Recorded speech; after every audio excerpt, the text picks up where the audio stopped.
We are very live, I'm told. Welcome everyone to this event.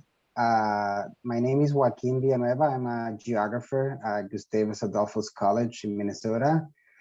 I'm also president of the Puerto Rican Studies Association, and we are very excited because the Executive Council has been working really hard this year to extend uh, collaborations across many other areas. And so if you're not familiar with PRSA, we are the main organization for Puerto Rican studies. And we are really on a mission to push the boundaries of what Puerto Rican studies is and has been. And this event is a reflection of that effort. And so we're very excited to be in collaboration with ASWAD today. Um, and just wanted to extend for those folks who are not familiar with PRSA to visit us at ricanstudies.org, where you can find information about past events, upcoming events. And I just want to sort of extend a huge welcome to the participants and the panelists today. So I'll leave it for Bryce to introduce ASWAD and the folks here. Thank you. Thank you, Joaquin. Good afternoon, everybody. On behalf of the Association for the Study of the Worldwide African Diaspora, welcome. My name is Bryce Henson. I'm a visiting assistant professor here at Department of Communication at Texas A&M. I'm also on the ASWAD Executive Board and current Social Media Committee. Thank you all for gathering here today for this panel called Black Diasporic Saberes.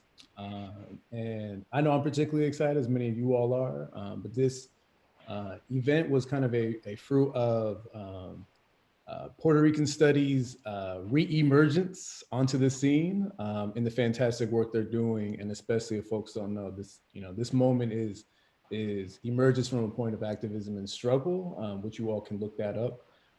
In short, to make the story quick, when this was all happening and the new board was elected, I reached out to Marisol and said it would be fantastic if ASWAD, could do something in collaboration to talk about, how the legacies of coloniality and slavery and racialization continue to impact the way knowledge production is produced, particularly in Latin America and the Caribbean.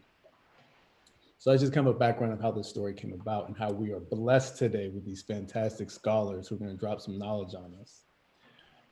I would just like to make some couple quick acknowledgements and thank yous. First to the ASWAD Social Media Committee, Benjamin Talton, Lori Lambert, Ana Lucia Araujo, Taisha Maddox, Latanya Duncan, Genesis Lara, and Adelina Segura Soto. Of course, this is part, ASWAD's been doing a year-long social media and online programming. We have one more event coming up on April 16th in collaboration with the Carter G. Woodson Institute at UVA. We'll be revisiting Kim Butler's now classic article, Defining Diaspora, Refining a Discourse.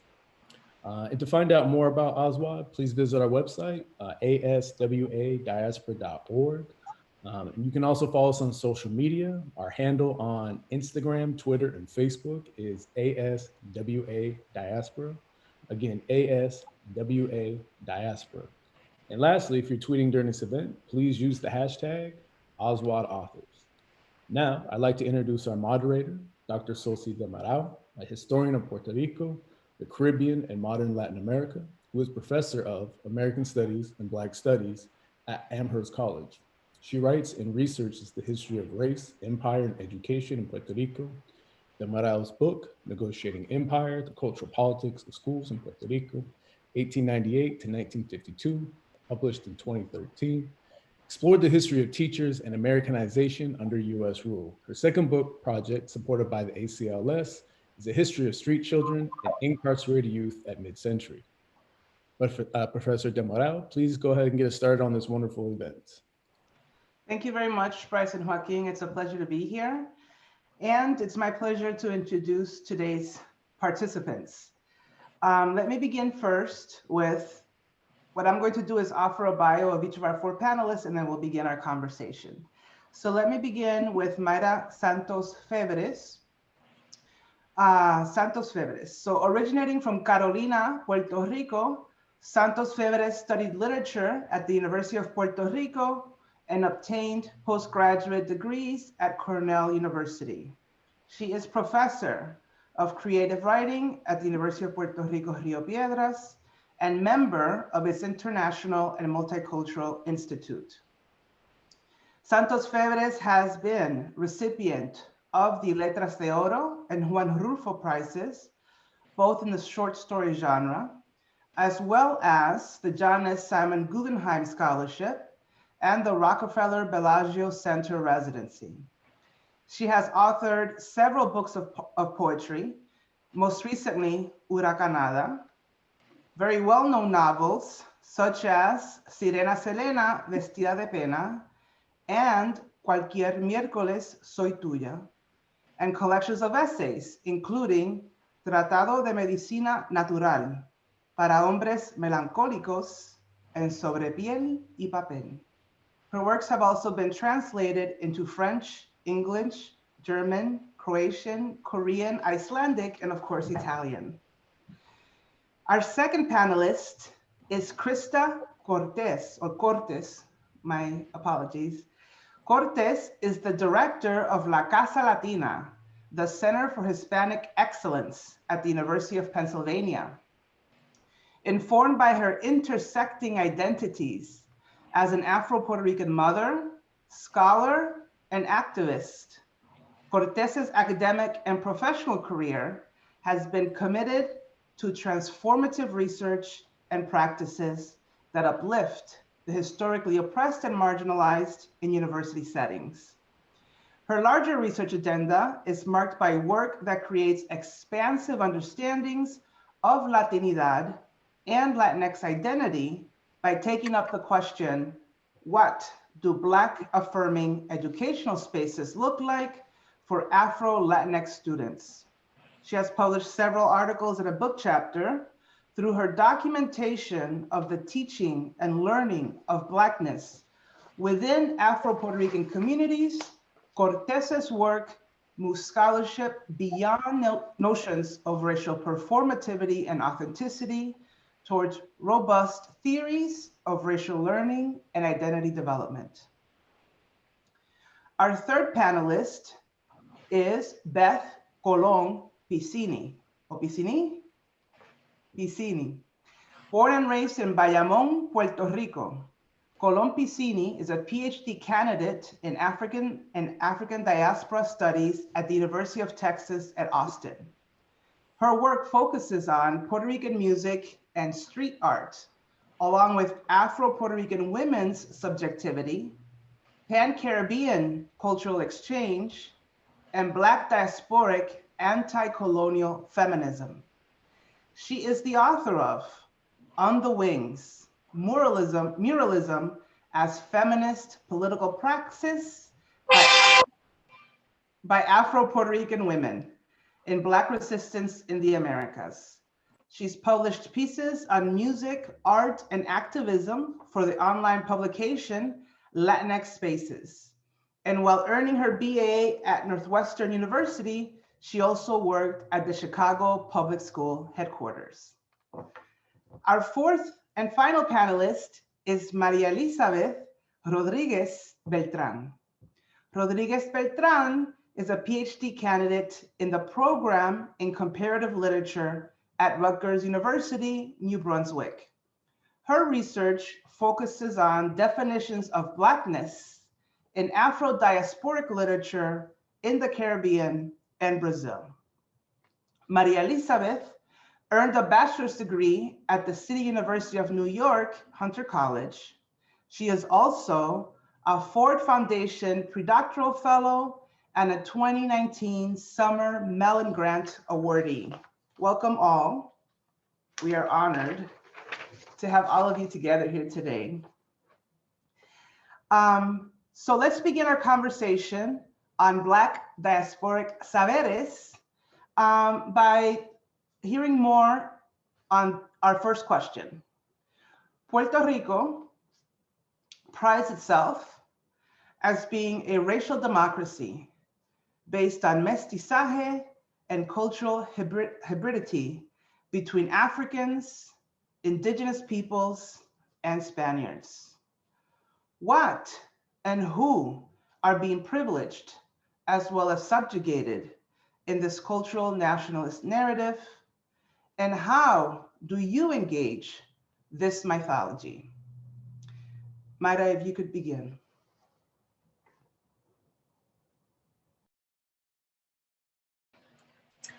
Bueno, buenas tardes a todos desde este caluroso Caribe en donde estoy, en Puerto Rico. I would like to thank the Puerto Rican Studies Association and ASWAD for this wonderful panel intersecting, these connections that are always with us en nuestras pieles, en nuestras cuerpos y en nuestra producción de saberes. Right now, I won a Mellon Foundation diversification scholarship to create the first Afro-diasporic and racial program in Puerto Rico at the University of Puerto Rico. So we're working on that as we speak. Now we have our first 3 courses to develop the minor and then continue. And we wanted to start at bachelor's degree level because of precisely this question, the question of mestizaje. And we think that we have to create a dialogue from the early, not wait until we have a master's or PhD degree, but from the early foundations of our discussions and our academic endeavors in the island. Because el discurso del mestizaje, the discourse of mestizaje is it's very imbricated. It's at the bottom of nation foundation in all Latin America. See, the thing is, and I will try to be as brief as I can, because I have researched this for a long time. The thing is that when Latin America started becoming, fighting wars of independence, they had to define the region vis-a-vis the United States and we the people of the United States. That is a transcendental, non-corporeal definition of the citizenship, which we know that it's white and it's male and it's patriarch. They had to define Latin America, we had to define ourselves vis-a-vis the United States and also vis-a-vis Europe. So they came out with this discourse of mestizaje and racial democracy. We are all mixtures, we are all a component, we're la raza cósmica mexicana o Vasconcelos. We are the discovery, we are the components of Creoles, Indians, and Afros that are basically those two, all men, Afros and Indians. All of these were hombres naturales, as were called by Jose Martí and other, Ariel, and Inés Rodó, and in many other foundational essays in Latin America. So los hombres naturales, as long as you as the Creoles, ¿verdad? Respected them, then they could talk for them and enter the nations, Latin American nations and Caribbean nations could enter history and the history of Euromodernity, civilize these hombres naturales and their culture. So that is what the discourse of mestizaje and the discourse of racial democracy, the history of that discourse. Of course, what we have seen, as we have seen with many nations, is that the power continued to be in the hands of white, heterosexual, hacendados of European or Euro-American descent, or in connection as administrators, as the case of Puerto Rico, with colonial, American institutions. That's what it is. We don't have to debate whether we are or we are not mestizos. We don't have to do anything. That is what it is. That is the history of the construction. What happened is that there is what I call, here I'm going to stop so that the other panelists can continue. I'm sorry, it's just that I'm working on that right now. We created what I call, we live as Afro-Boricuas and people of African descent in all Latin America, what I call forced integrationist racism, which is that you are forcefully integrated into a pyramidal system that at the same time prevents that you call yourself anything but Puerto Rican, Dominican, Venezuelan, whatever. You know, you are not Black, you are not woman, you are nothing but a national citizen, and you are not supposed to be anything but mestizo, miembro de la raza cósmica, que no hay problemas porque la discusión te incluye ya, not in your specificity, but in the project of becoming, always becoming, never getting at, being a civilized nation. So that is the situation, and therefore what has happened is that in many instances of history, Afro-Boricuas and people of African descent of all the colors, you know, have been marginalized from their participation, their full participation in the construction of nation, because the first requisite is to defend the discourse that we are all the same, we're all mixture, and that we are constituents of this identity, this new identity that is a national Latin American. That is not the case in the United States. In the United States, there's another racial democracy. And it is like that because in every place that Afros are, our experience and connections with the systems of power in any place is different. It's fractal. I don't call it fragmented. It is not broken. It is fractal. It is one and multiple at the same time. It is a variation of the same situation of racism, but in different settings, and therefore we have to find, we have to face different possibilities of negotiation and different marginalities at the same time. So that's what it is. I think that what we have to do is organize the systematic courses, investigations, publications, and organizations plans in order to push at the forefront this discussion. The model is not African American model. It's not the only model because the model changes in every country, and that we have to create spaces for the discourse and study and comparative study of race and racialization in the Caribbean, Latin America, and in Puerto Rico. That is a very small place, but even because we are a couture manifestation of identity. We are 7 million, and that's what we are. But I always think of us as the caviar of that manifestation. Well, even in Puerto Rico, there's completely different experiences of race and racialization. For instance, in the coast, there's this fake discourse that all Black people live in the eastern coast or eastern and southern coast of Puerto Rico, and that the center of the island, where the power of hacendados was firm, that is all white. Everybody's white. In Utuado, in Adjuntas, in Comerío, in Naranjito, in the center of the island, everybody's white. Well, that is not true.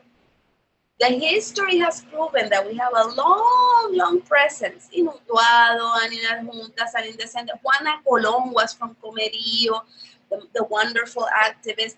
That is not true, but the discourse is so. So that is another fractal manifestation, variation of the norm. And we have to study this, and we have to talk about it, and we have to fight for a comparative study of race in the Americas. Thank you, Mayra. On point. Crista, your thoughts? First, I want to say thank you to ASWAD and PRSA for inviting all of us and allowing us to have this very important, necessary conversation. I want to just highlight for a moment the faces that we see on the screen. I think this is the first time I'm in a virtual space or really on any panel where it's all Afro-Puerto Rican women. And that is huge to me. And so I just wanna, again, make a note of that in this moment. The question for me is, my work isn't situated on the island. So I wanna, you know, acknowledge that my research is very much about the Puerto Rican diaspora and puertorriqueños que viven aquí en los Estados Unidos. And so when I think about, you know, who's included and who's excluded by these, by this idea of mestizaje, when I think of mestizaje, I don't even think of puertorriqueños, right? I think of this, this homogeneous brown body that is very much grounded in a more Mexican or Central American place or space. It doesn't include me as a person of the Caribbean. And so when I live in California currently, I will be moving back to the East Coast soon. But when I think about those of us from the islands, and I tell people that I'm Puerto Rican, they automatically assume a Blackness about me and the way I move about the world here in this place, right? And that's why I wanna push on this idea of mestizaje as inclusive of a Puerto Rican or a Caribbean identity, because here in this other place that's not heavily dominated by island folk, mestizaje doesn't really include us.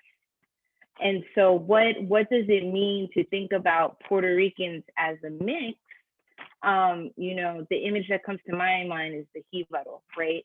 As like the person who exemplifies a very traditional Puerto Rican identity. And whether or not myself as an Afro-Puerto Rican woman conforms or not to that archetype of the traditional Puerto Rican. The other thing that this question makes me think about is the way that, yeah, sure, there's a mixture, but there's also this tension, right? It's like you're always more of something, and you can't be, you really, or at least in my personal experience, I'm never really allowed to be all three of those things, right? I have to pick one, and maybe that's a very US centric view of race and identity, but it seems to me that the world doesn't let me be mestiza, right? The world very much chooses which of those identities is most prominent in how I present and the way I move through the world, and that colors interaction. And there's, going back to this idea of attention, I wanted to mention that the tension between an indigeneity and a Blackness, and how those things are always seen as separate pieces, but never one and the same, right? What does it mean to be Black and indigenous? Does that really tie into being, you know, Taino? I don't think so, right? I think there's a sense of a Black indigeneity that is inclusive of an indigenous identity that is Taino and one that is not. And so these are, I'm just kind of popcorning thoughts around in response to this question, but this is what it's making me think of. And thank you, Mayra, for the way that you kind of really situated us in this history of thought around mestizaje, is particularly on the island. So I'll pass the mic now to Beth, I think, or Maria. Thank you, Crista. Yes, we will now be happy to hear from Beth. Hi, everybody. Good afternoon. Thank you for joining us in this conversation. First of all, it's my honor to be here with such wonderful scholars and writers and researchers and women, period. And thank you to PRSA and ASWAD for organizing this. So kind of to piggyback off of Mayra, my research is very Puerto Rico based because even though I've been in diaspora for the past 10 years, that was my formation. So I decided to do a project about Puerto Rico. And I speak about culture, and I speak about culture not divorced from history or politics or colonialism, and all the stuff that brings, whether it's, you know, anti-Black racism or misogynoir, heterosexism, heteronormativity, classism, all these ills that compound into a colonialist structure that affects contemporary Puerto Rico, that is very historical, it's very political, it's very of the now, we live with it, del día a día. We can't really deny that the 500 plus years of bad planning, like I like to call it, do not still affect us. So in terms of Blackness and mestizaje or mulataje or those kinds of terms, there definitely is a privileging in the Spaniard within Puerto Rican identity that I work very hard to write against, because I center Afro-Puerto Ricanos in my work. And so I think in many ways, you know, it's very obvious when we see this tres raíces or racial democracy conversation in Puerto Rico, the indigenous and the African are either presumed dead or foreign or, you know, something else that is not Puerto Rican. And it's by design, like Mayra was saying, and it still maintains itself like that by design. Like the larger state systems, the macro political systems that we are you know, living under in Puerto Rico are very intentional about making Puerto Rican identity the way that it is, and it serves their own larger political agendas. And, you know, they do this through education or indoctrination in some ways. Their official cultural institutions, who has access to politics and who doesn't, who can participate, who can't. And that's how I engage it in my work, like as a myth, as a fantasy, as a story that follows a lot of those white supremacist guidelines that Mayra was talking about in the Caribbean and Latin America, and of course, like the empire, the United States. And of course, you know, it's important to maintain that identity, especially as it relates to the US, because, you know, the government system of Puerto Rico is trying to keep a link to the US, whether it's through achieving statehood or maintaining the status quo. And, you know, unfortunately for decades, it's affected Puerto Ricans in the archipelago in ways that are very material and tangible, but also the ones that are sometimes very hard to miss. So while there are spaces where indigeneity and Blackness are recognized in Puerto Rican culture, there's a lot of ways in which that emplaces Blackness, like geographically speaking, like, and then that privileges those places and leaves behind other places. So I was born and raised in Bayamon. I have family from Mayagüez, from Añasco, from Utuado, from Orocovis, and like their Blackness or their non-white identities are never sort of privileged in these conversations. Like I've come across things where it's like, well, I find that this thing, for example, a lighter skinned Black Puerto Rican doing blackface to appear darker during a carnival or some sort of like, so I don't agree with that. But then somebody from Loíza says, oh, that's fine. We do that all the time. It's like, well, esta negra de Bayamón does not like it. So like, where is the sort of like happy medium and the place where we can come together for that? That's like very geographically impossible because we're all very different as Afro-Boricuas. And it's what, you know, keeps us very diverse, even like within diaspora and within the country. But there's a lot of complex narratives and complex day-to-day life as a Black body in Puerto Rico that is complicated or made sometimes very hard by this agenda and this mythology and this understanding ourselves as las tres raíces, todos somos iguales, y ya, que no hay problema aquí, todos somos familia. And so I look at that kind of very intentional design through institutions, through government, that impact culture and day-to-day life in my scholarship. Thank you, Beth. Maria Elizabeth, we'd like to hear from you on this question. Hola a todo el mundo. Muchísimas gracias a ASWAD for the invitation. Thank you so much to Dr. Henson, who took the time to invite this Afro-Dominicana to join all these Afro-Boricuas. And I'm so honored to be with you all here today. And I want to think through this question, not only from the point of literature, which is what my scholarship is mainly based about, but starting to think about, even as a Dominicana, right? Like the Dominican Republic has its own history of like what I'm gonna call today attempted erasure, because we haven't been erased. Black people, we haven't been erased.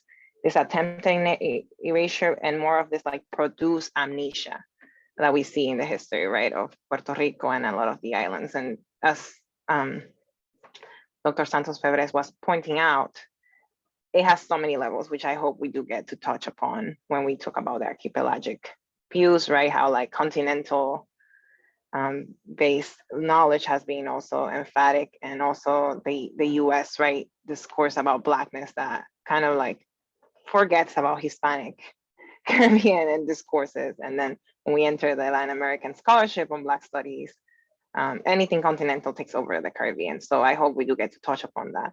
So, but going back to this question about mestizaje and what it does, right? It's part of this production of this amnesia as well. And this happens within the literature since we go to colonial times. So all this work that is happening in Afro-Latinidad, right, in the press, and it's trying to uncover all these things right now, but we also need to go to the back. Like we need to go to the past. So what's happening in that literature? One of the things that I want to propose and add to this amazing conversation is what happened to all these bodies that are presented as mestizas, all these women in the literature that are presented as mestizas were Black women, and this Blackness is not being exposed or talked about. How the ways in my research I talk about love and the ways that Black bodies, specifically Black women, relate to other people. What are the relationships that they're building with other people? What are the relationships that they're building specifically with Black people in all these texts that talk about mestizo women and Black women relating to white men, but what about all the other relationships happening around it? So one thing that I like to think about that reverses this idea of racial democracy is to go back to the intimacy that happens between Black bodies all the time and the bodies that are not recognized as Black as often in the literature. And also to think about, yes, race is a myth, as I teach my students, but how has that myth been perpetuated in the erasure of diasporic bodies? How Puerto Ricans enter the US and their Blackness is also presented as, oh, they're all equal to all this other group of people. And even in the terminology that we use, right, of Latinx and Latinos, and yes, which is useful for activism to see the unity between certain bodies, but also perpetuates this lack of differentiation and bodies that are not presented as they want to be. I also was very intrigued by Crista's expression of like this policing of Blackness. You didn't use that word specifically, but like there's this policing of Blackness that came through your and please tell me if I'm not interpreting what you were saying right, but like, you know, who enters to be Black, who's defined to be Black and who's not, and how within this course of Afro-Latinx, we also see like certain bodies being police of who gets to be Black and not being Black. And then, you know, within the context of the US and the diasporic sense, us like as Afro-Caribeñas, what happens with our bodies when we don't read African American, when we don't read as what is expected to be read as within this body. So I'll leave it there. I hope it was clear and that I wasn't rumbling around. But yeah, I look forward to like hearing more questions also from the audience and from everybody else. Thank you, Maria Elizabeth.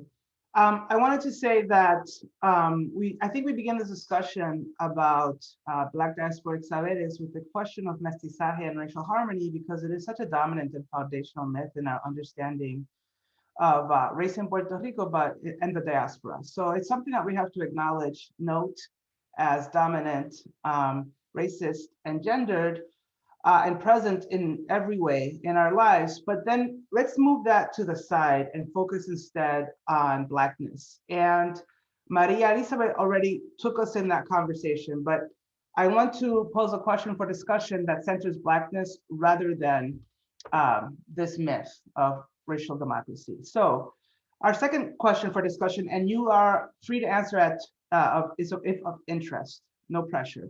So Puerto Rico is a colonial territory of the US Empire, as we recognize, but it is also part of the African diaspora, the Caribbean diaspora, and the Rican diaspora. So can you speak to the multiple ways that Blackness travels into, out of, and alongside Puerto Ricanness around the globe? And how do you approach this in your scholarship?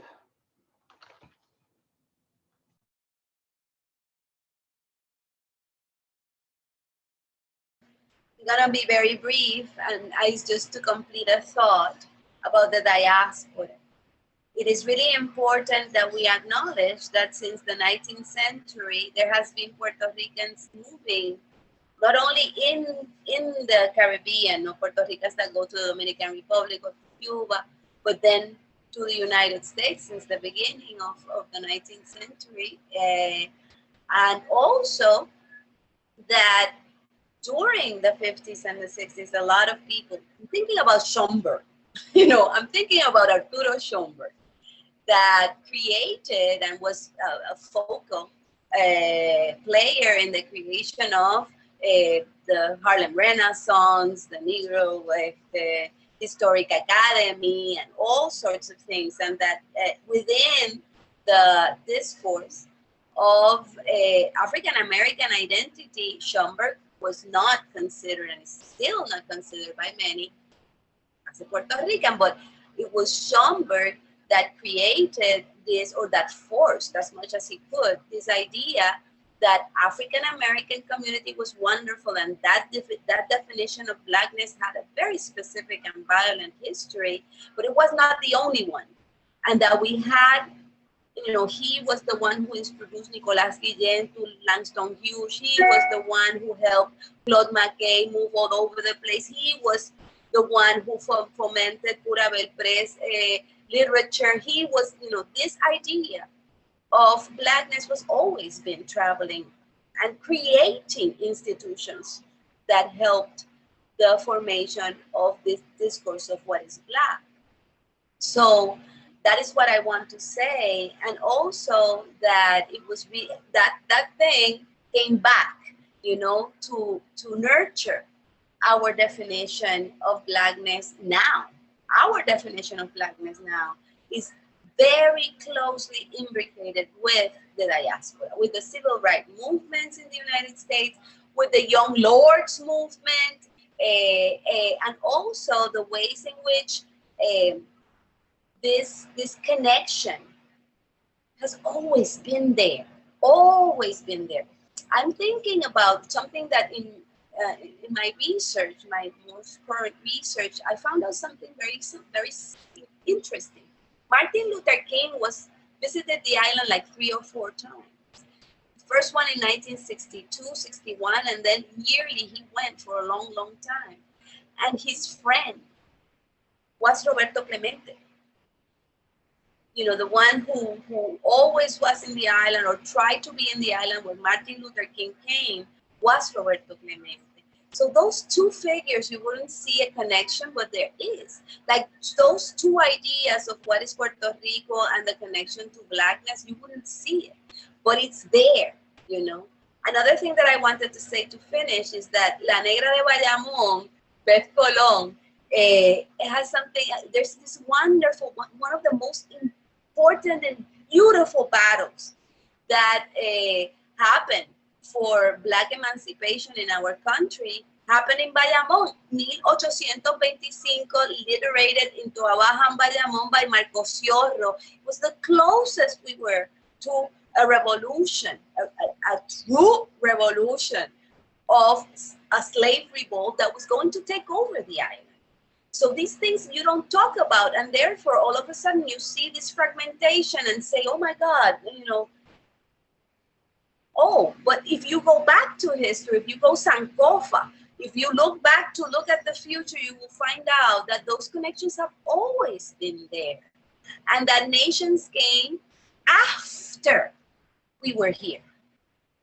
You know, first we were brought here by slavery, and then that nationhood came and had to reorganize that connection. And you know, another thing is that I've recently read that there were a lot of Afro-Mexicans that now became Afro-Mexican when the border was moved. And so they walked back to freedom, you know. La abolición de la esclavitud en México fue en 1835 y en Estados Unidos en 1865. So there was a whole bunch of people that once were slaves and then were not, just because the frontier moved.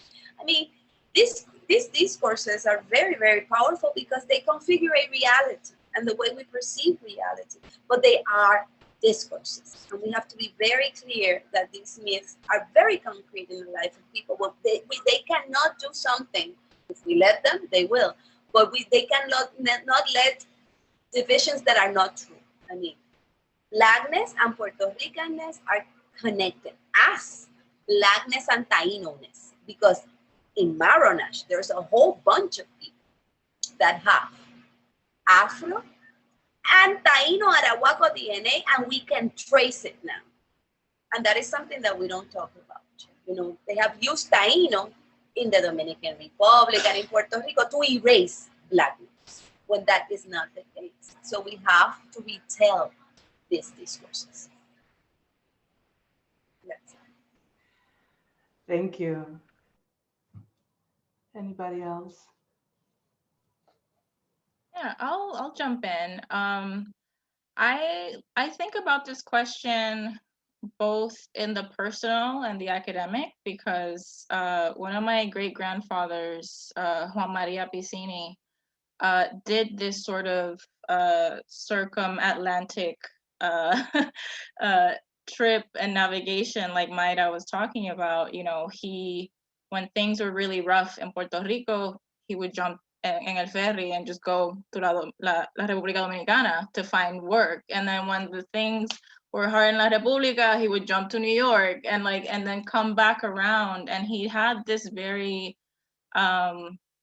you know, nomadic sort of lifestyle in that sense, but he experienced Blackness, and his Blackness was read differently in those three different contexts. And it's something that I like, wow, like if Juan Maria was still alive, like I would love to just talk to him about that and how he experienced that. Because I have talked to, you know, his children, my grandfather, especially about, you know, his adolescence in Nueva York in the 1950s and in the Bronx and all of that, and how that was experienced. But it would have been so interesting to hear from Juan Maria, like, okay, you're in Nueva York in like the 1920s or something, negro, boricua, like how are you living in that world?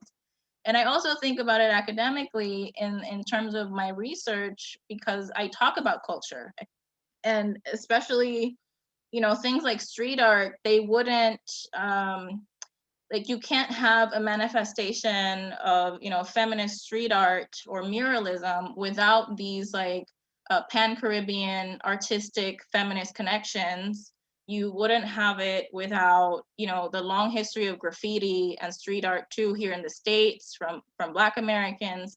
And in terms of music, like bomba and plena are just such like admixed, very Black musics that would not, you know, exist without these different cultures coming together, whether it was on the slave ship or, you know, in the plantation or in el barrio, like all, you know, that is incredibly important. And I also read about reggaeton. Like reggaeton would not exist without all these Afro diasporic, you know, Panama, Nueva York, like you know, everybody, Jamaica, coming together and creating something wonderful and unique for the Puerto Rican context, but it's still Afro diasporic, and it's still, you know, it calls to the African diaspora to unite in certain terms. Like it might be in Espanol, it might be in Patois, it might be in something else, but you hear that and you have some kind of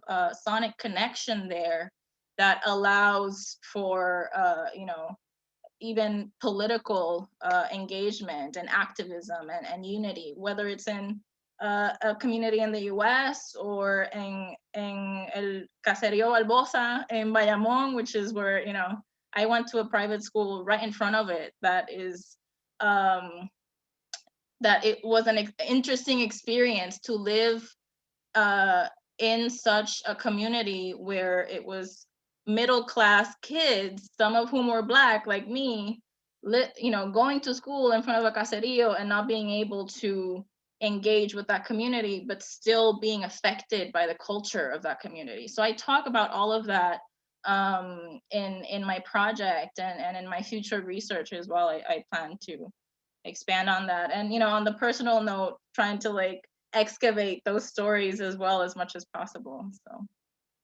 So interesting, thank you. Crista, I was wondering if there was anything you could offer about your research on education and, you know, Afro-Puerto Rican students in educational spaces.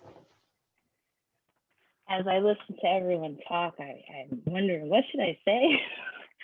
And I'm like, you know, I want to tell everyone, you know, controversy aside, that I was born at the epicenter of the Puerto Rican nation in Nueva York, right? Like, when you think about the movement of Puerto Rican people and how many actual Puerto Ricans live outside of the island, right? It's hard not to hold the Puerto Rican experience here in the States side by side with that on the island. I feel like oftentimes we're fighting for attention, but really these experiences are you know, traveling alongside each other. My research looks at how Blackness travels through practices.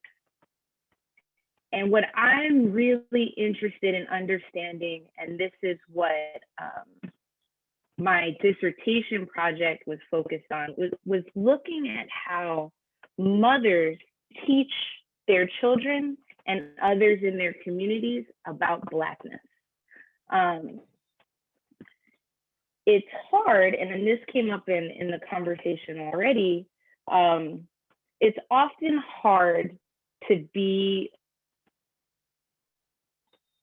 vocal about being Afro, depending on the space you're in, because at least for me, there's always a negotiation about, am I taking up too much space, right? Light skin privilege. Do I want to be the representative of an Afro experience when, you know, my body is going to be read differently alongside someone else's body? And so learning from these mothers and the ways in which they go about designing spaces that allow their children to really experience Blackness, rather than it being about their skin tone. That was really important for me to emphasize in this project. And so there are there were ways that these mothers engaged with their communities, whether it was the communal care of each other, right, as a very Black practice, right? That obviously, I mean, for me, you know, the question as it was written is like, you know, how does Blackness travel into, out of, and alongside Puerto Ricanness? And for me, I can't distinguish Blackness apart from Puerto Ricanness, right? When I'm talking about Blackness, you know, with you all right now, I'm very much thinking about it as an expression of Puerto Rican identity.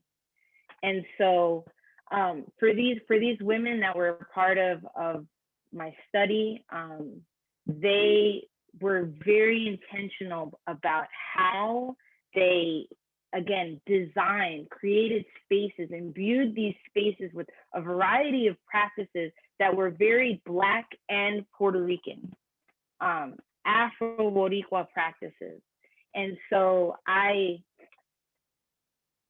think there's a conversation to be had about taking Blackness away from phenotype, right? And thinking about how Blackness exists outside of the body as much as it is about walking in your Blackness and experiencing the world as a Black person. In the same way that I have a whole section, you know, devoted to, you know, please don't Rachel Dolezal me, like, don't use this as a way to explain why people who aren't Black can claim Blackness, right? And so there's a very thin line between thinking about Blackness as a practice, right, that travels, right, that gets taken up and reorganized in different ways depending on where you are, who you're with. At the same time that it is also about people who experience the world as a Black person. And so that's a tension that I'm still working on, but I wanna emphasize that, again, you know, as I mentioned, being in California, I'm read as Black in a way that I may not be read as Black if I were in Atlanta, right? Or if I was in South Dakota. I mean, there's a regional implication on all of this, even within one country. Who are you in contact with? How do you express that Blackness? What does your Blackness look like, right? Someone in the chat was talking about West Indians. I saw it pop up and now I don't see it anymore.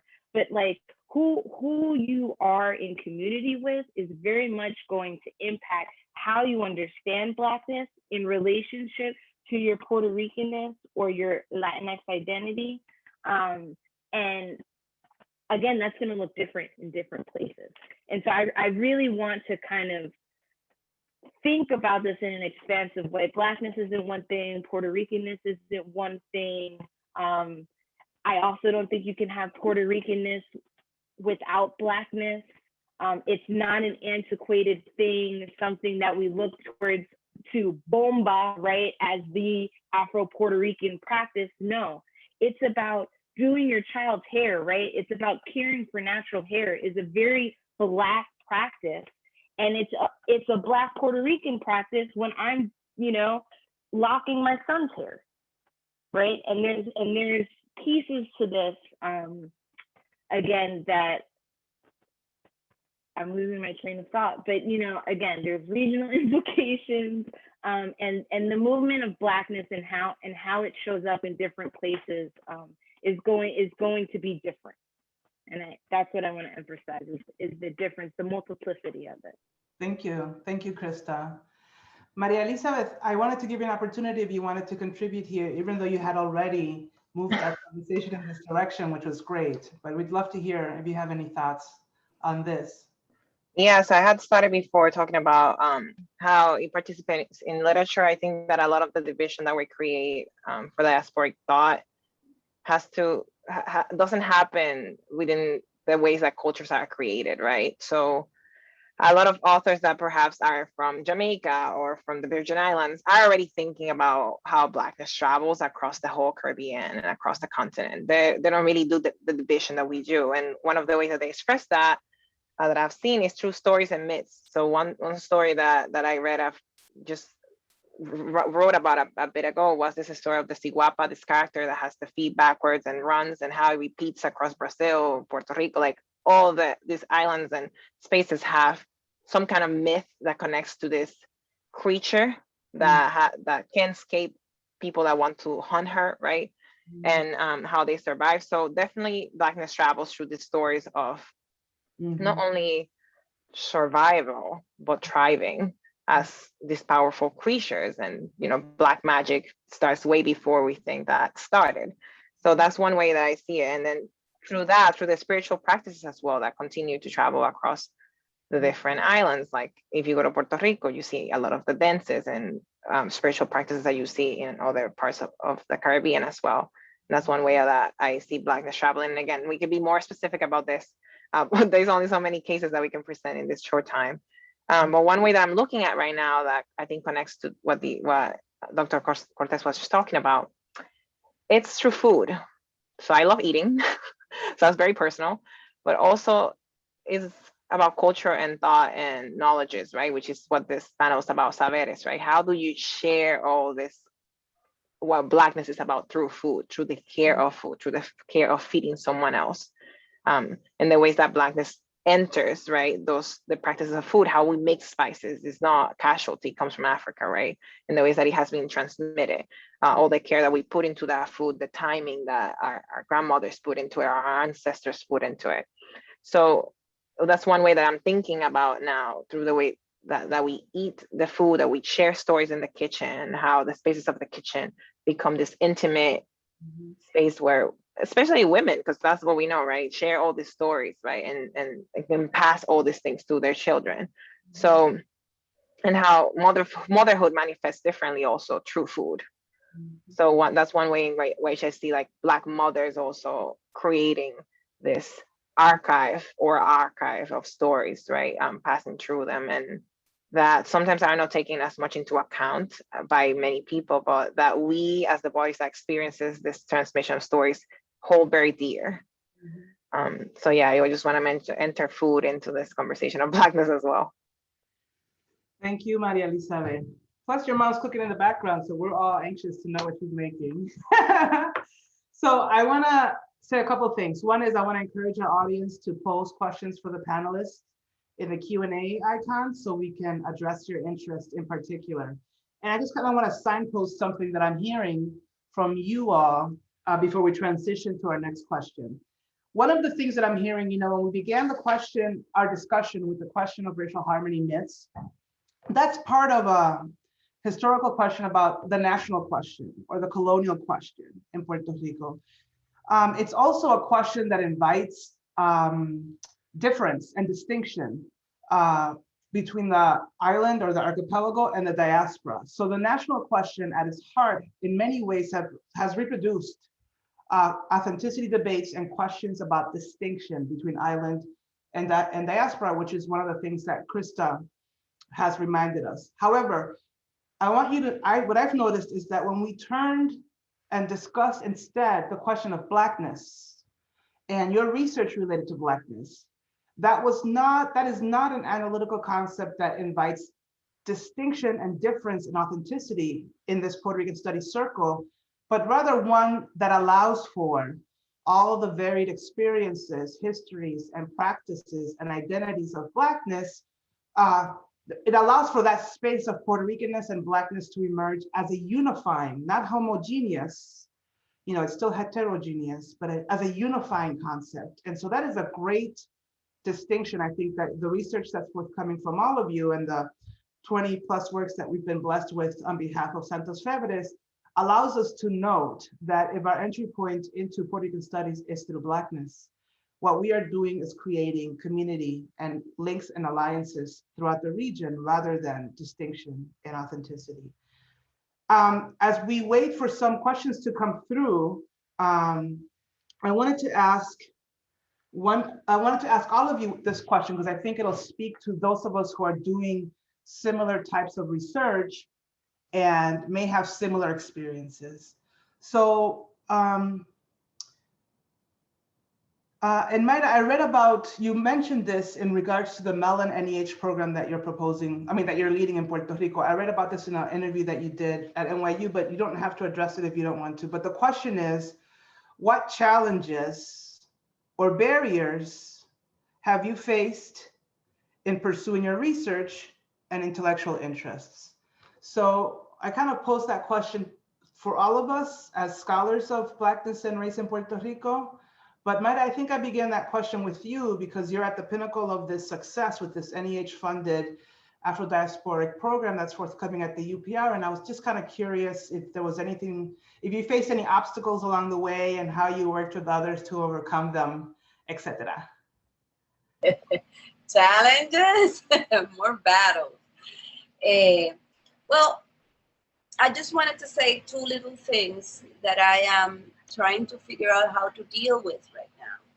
And one of them is that the University of Puerto Rico, which is the institution that I am at this moment working at it, has disassociated historically from historically Black colleges. That's one of the things that is very difficult to handle because there's so much that we can learn from the ways in which historically Black college have worked with the configuration of this academic diversification that now we have to trace it one by one, connect and continue doing that. And also because of the really funny place and interesting, very, very, very doloroso, and at the same time, full of opportunities. The position of Puerto Rico, because we are a non-state country. We have no state, but we are a country. How we deal with in terms of legal connections to these communities of Black colleges on one hand, and on the other, because of the colonial situation, how do we connect and create alliances with universities in Latin America and in the Caribbean and with researchers in those universities? Yuderquis Espinosa en la República Dominicana, people in Cuba, in Colombia, in Peru, in Bolivia, and organizations, more than 2,000 organizations in Colombia, to say the least, that are working with the connection and the information of studying African diaspora and Afro-descendant people in all these places. So that's one of the things that we're trying, that is wonderful, because of our non-positioning, we can become that big Puerto Rico, which is why we are called like that. It is a fort, a place of a lot of meetings and migrations and movement, and we want to replicate that in our program. But on the other hand, there is a very funny thing that is happening right now. Let me tell you this story. I am a storyteller and an intellectual, but I define myself as a storyteller. That's why I'm interested in stories. Let me tell you this story. This program started when I called the provost or el decano, el rector de la Universidad de Puerto Rico, and I told him, I want a program of Afro-descendant studies and I want it now. Now. I am not waiting anymore. It started after, that happened the same week that the Black Lives Matter thing jumped up and the assassination of, se me olvida el nombre ahora, please tell me the name, because he's really important. Well, when that happened, I called el decano y le dije, ya, yo no voy a esperar más nada, yo quiero este programa ahora, tú me avisas o nos vamos a la guerra. So he said yes, but we don't have no money. And then I uncovered that in 2018, Elizabeth Alexander and Armando Bengochea and people from the Mellon Foundation had visited Puerto Rico to offer these funds that now I recuperated. And the University of Puerto Rico did not call not one of the many researchers at the University of Puerto Rico that were doing studies and investigation on this, on our, academic field. Not one. So I was even more infuriated, and I said, look, I'm gonna get this money back to us because there was an offer, I'm gonna get it, and we're going to do this. We are going to do this, and I'm counting on you, or we're going to war.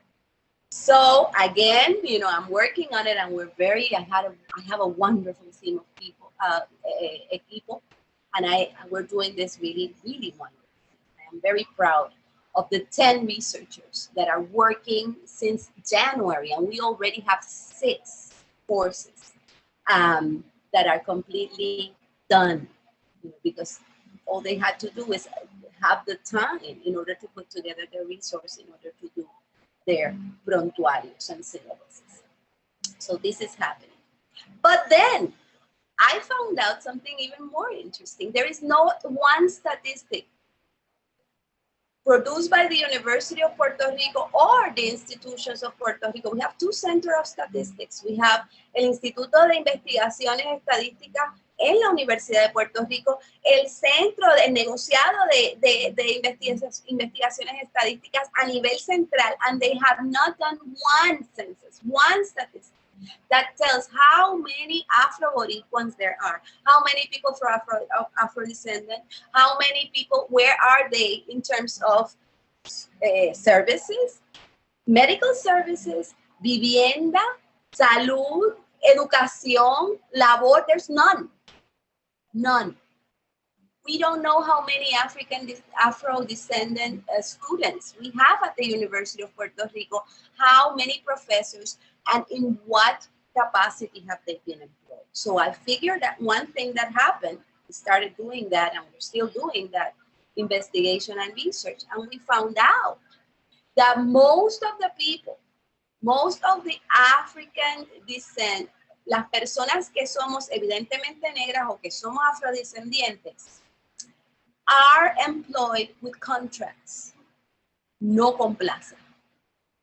And there is a law at the University of Puerto Rico that says that you cannot hire somebody for research and investigation if they do not have plazas or contratos a tiempo completo. So I'm fighting that fight now. I got the program, we got the money, but we have to fight the politics of recruitment of people in order to create this program. This is, again, I'm sorry if I'm not talking about my own experience, but this is my experience right now. I have no more life than fighting this fight, because I have promised my ancestors that I was going to leave the University of Puerto Rico with a program in place. And we need the support of all these institutions in order to create pressure from outside to move the institutional policies towards where it should be moving, So that is the importance of this program right now. It is a program of academic studies, but it is wider, because we have to transform systemic racism that has created a marginalization by law and practice, and by law and practice of recruitment, in order to fight for this program. And this is the situation right now. So to tell you the truth, the question about nationalism, all I have to say is to quote Ismael Rivera. Yo no soy de derecha ni de izquierda, yo vengo aquí a vacilar. See, that vacilón is really interesting if we read it in clave Caribe, porque vacilar es no caminar derecho, no caminar sin la opacidad cimarrona que te hace moverse por todos los cracks in order to get to where you want to get, which is freedom. Freedom of action, and to define our situation in life, and our production of knowledge, and our transmission of knowledge, and our transformation of reality. So, yo no voy, porque he visto cómo toda mi vida tanto de derecha como de izquierda, tanto los sindicatos como los movimientos independentistas, como los movimientos feministas blancos o criollos, como todos los movimientos, le han puesto un tapaboca a las necesidades afro. I will not identify with any other fight than this fight that I am committing to fight to the end, which is the creation of an institution that validates our knowledge and our existence in Puerto Rico. Call it the way you want and call me the way you want, but this is what we have to do, I think, no? Which is to create a base and then to fight for a redefinition of our relationship to power, to national power. I am not particularly interested in fighting nation, if nation is defined as we have defined it since the 19th century. We have to redefine citizenship and nationhood, and then I'm going in. But I'm gonna fight this fight first, and I'm gonna win it. I am glad that this is being recorded. Because that is an important statement. And I think that we all support you and your colleagues in the fight to establish this center. And we recognize I'm working with all of you all, and please send me all of that marvelous research that you're doing, because we're trying to create a virtual archive in order to create researchers from the very beginning. That is important. This is a foundational moment in the institutional history of Black studies in Puerto Rico, absolutely. And I have to recognize that two things is power, right? On our panel here, we have two PhD candidates. We have a recent PhD from Berkeley. You are here as a full professor, and it takes people in your position as full professor to advocate and to demand for these institutional resources that will create the space for the PhD candidates and young scholars on the panel to publish, to network, to redefine a lot of the limiting questions that we've had to deal with. I want to say also that shameful but not surprising that there is little statistics on Afro-Boricuas in government and at university. And that is, in fact, as we know, as scholars of Afro-Latin America, some of us, that is the first step in holding the state accountable, is to get the data, to be able to document, as you have with the question of the plazas, the inequalities within these institutions. I want to allow for the rest of our panelists to share about the challenges that they have faced doing this research, and then I will turn to some of the questions that are waiting for us in the Q&A. So Beth, Crista, Maria Elizabeth, if you'd like to add anything to this question of barriers and challenges. Yeah, I'll jump in very quickly and say, like, gracias to Mayra, because this is an incredible endeavor, honestly, to make this possible at La UPI. You know, when I left Puerto Rico now 11 years ago to go to college, I applied to La UPI en un año de huelga. And it was very difficult for me to decide or even just feel kicked out, basically, by my own country's higher education system, because I knew what I wanted to do, which started out being something different, but it was being complicated by these very political structures that, you know, students, faculty, staff have to deal with en el día a día con la UPI y su sistema. So thank you so much for doing that. Like, if I had Black studies in Puerto Rico as an undergrad, like, that would have been so life-changing, and I know that that's gonna have a really great impact. So I'm so excited for this fight and for this project. In terms of the challenges and barriers, I'm quite fortunate to have been able to do a Puerto Rican studies project within an African Diaspora Studies department. I didn't have to defend my decision to do so. I always had access and knowledge and support in the faculty here. They were very, and yes, thank you, Maida. I know you have to leave because you have a meeting. Thank you so much for being here with us. And so it was a very transdisciplinary sort of journey these past 6 years. The challenges were much more about what I was writing about. Sometimes I had to like step back because I was like so enraged, you know, with this this long history of anti-Black racism and sexism and queerphobia and all these things. You know, I have a chapter in particular that delves into statistics about rape and sexual assault and domestic violence against women that is very difficult. It was very difficult to digest and talk about that, and it's also not a disaggregated archive of statistics. Like they very much, they're all about biological femaleness. They don't break it down by race. Like if they broke it down by race, like what would that say about Afro-Puerto Rican women or even Afro-Dominicanas, Afro-Haitianas, who have to live in Puerto Rico and be under these conditions of coloniaje and violencia doméstica, machista, you know, all these elements that affect them on the day-to-day.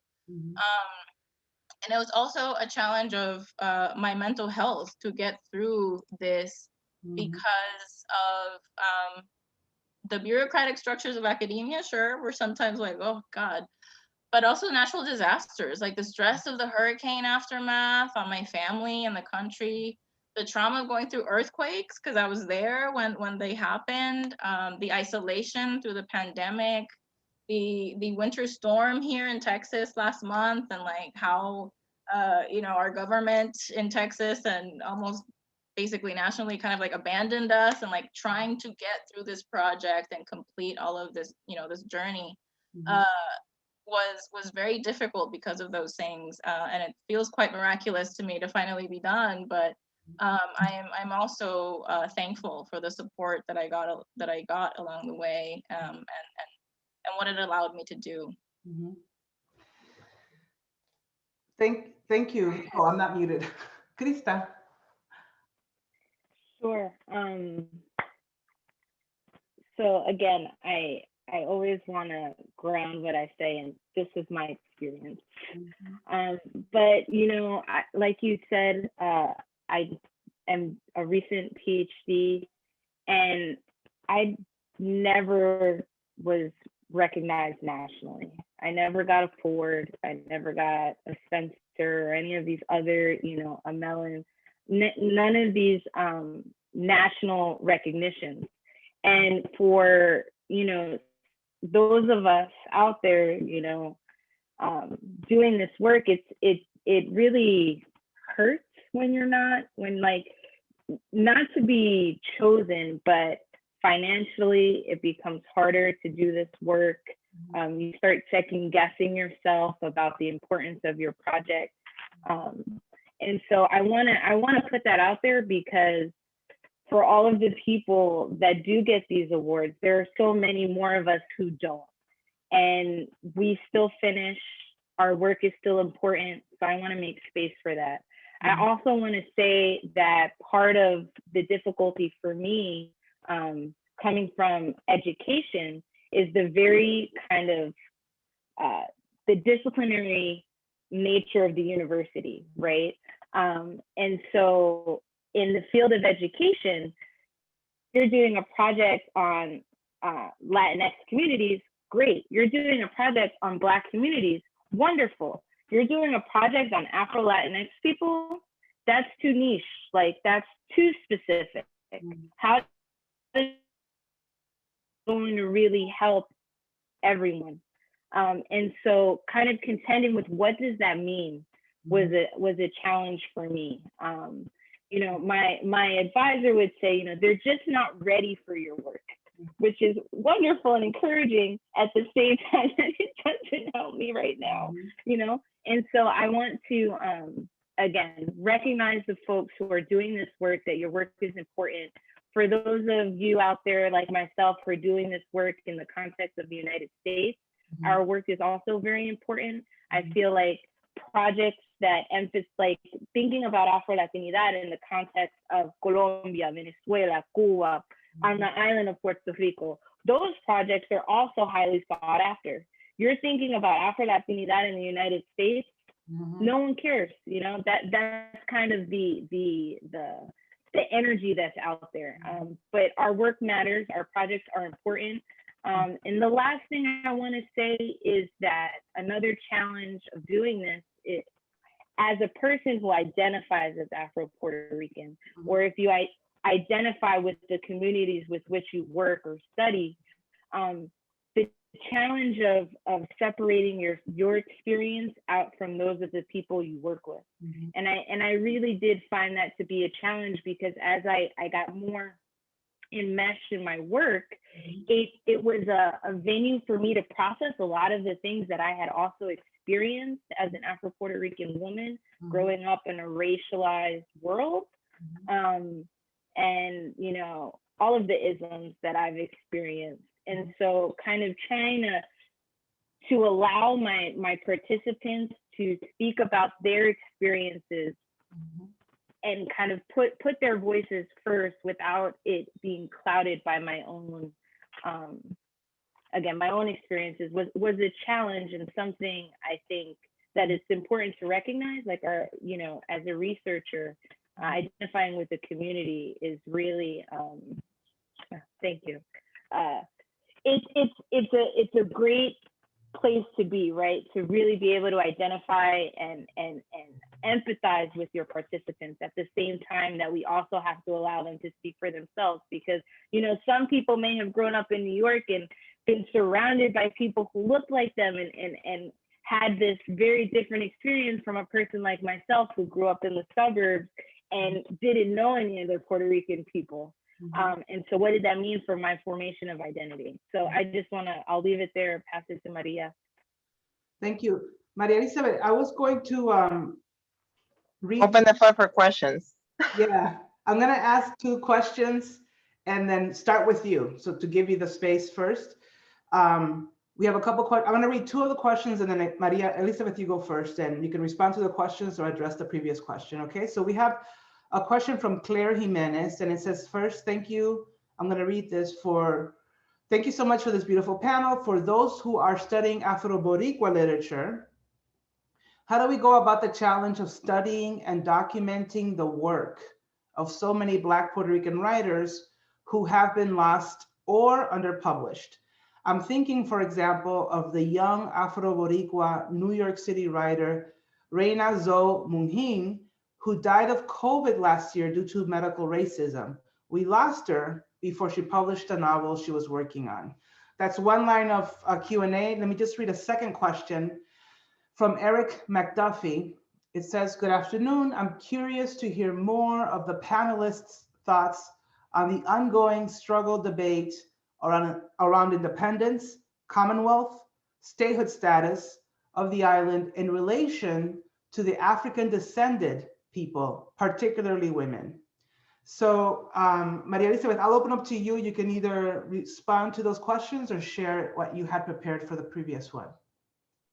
Yeah, I will share a little bit about the first one so that we can touch upon both of them, given the time limitation. So this connects also to one of the questions that were submitted to us as panelists of what advice do we have for new and younger people that are studying diaspora studies and Blackness and all that. And I'm gonna try to calm myself down so that I don't speak faster to try to get the time. But you know, it applies different to every situation. You need to also respect the desires of the different people that wrote these materials. Not all materials are meant to be published. Not all materials are meant to be read, but for those that are, right, it is our work of doing a lot of lifting, of getting these materials exposed. We have a lot of people in as attendees here who have been doing this work, and I could shout out so many, including Professor Yomera Figueroa, who uncovers a lot of things that haven't been published before, or haven't been talked about in the way that they talk about it. So do find allies. Perhaps that always won't be your committee necessarily, hopefully there will be. I had an amazing committee that just continues to support my work, but sometimes we don't have that in academia, right? So try to look for the allies, try to look for collaborations and ways of exposing this, and yeah, do the lifting of reaching out to the people that could uncover this work. Try to remind yourself and surround yourself of people that are kind and that allow your creativity to be explored in order to explore these things, because you get pushback. And it connects to the question of the challenges, right? Like one of the challenges I had is to be told that my writing was undergraduate level and things like that by other professors, right? So it's, taking your time to cry it out and exposing it and then continue to do the work. So I would say to that question of, yeah, it's necessary for you, if you're interested in it, if you know it will help your scholarship, your community, which is even more important than the scholarship, then expose that work and analyze it and do it. Yeah, that's what I would say. Excellent, thank you. Beth or Crista, in response to the questions? I agree with Maria in terms of, when writers die before publishing, there's a very fine line between what should be published, what they would want to be published, and it goes for every artist, not just writers. And that, you have to deal then as a researcher to maybe have to limit the access to that. Like, it's not a thing of you becoming this like warrior for this person to be known. Like, just the fact that you mention them and that you bring them up and that you honor them in your scholarship or your projects is enough. Because if their families don't want their work published because they know that the person's like, oh, it's not good. Like, it's that, when we create something, even as scholars, we're like, oh God, like, should I share this now? Is it okay? So I think that's one thing that we have to contend with. And even as researchers, whether it's about something musical or whatever it is, whatever piece of culture that an Afro-Boricua is putting forth, and they pass before their time, you have to respect those limits. In terms of the other question about Black women and the debate about the status, I will keep it simple because we don't have time, and that's like a whole symposium event in itself, the question of Puerto Rico status. But I think that in any of the three camps, there's a lot that Black women have to contribute, and that they should be heard and that they should be centered.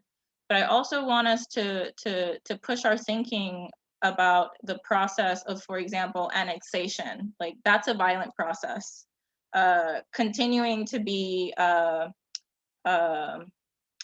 commonwealth is a violent process. Being independent all of a sudden and not given reparations or a foot to stand in terms of like our economy, our health and education infrastructure, et cetera, that's also a violent process. So we have to contend, in our own political beliefs, like, what is the work that needs to be done in each? What are the violences that are being imposed? Who is the one that is going to be most disadvantaged by each process?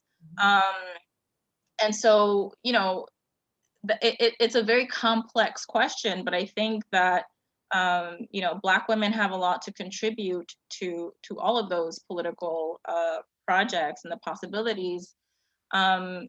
And at the same time, like, we also just have to respect our own needs to want to be free as individuals or as communities or as nations. Like, there's a lot to contend with there that we have to talk about, but at another event. Well said. You.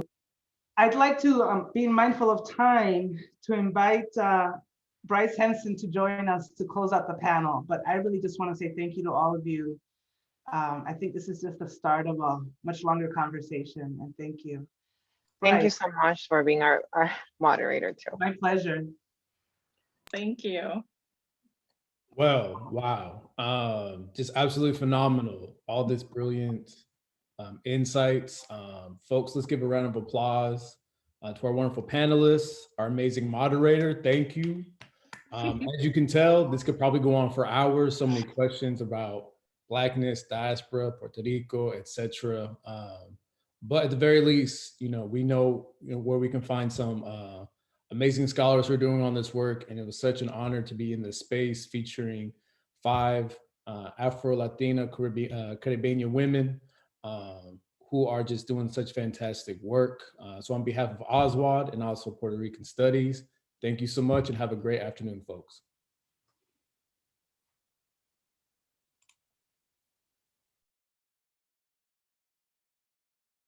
Thank you all.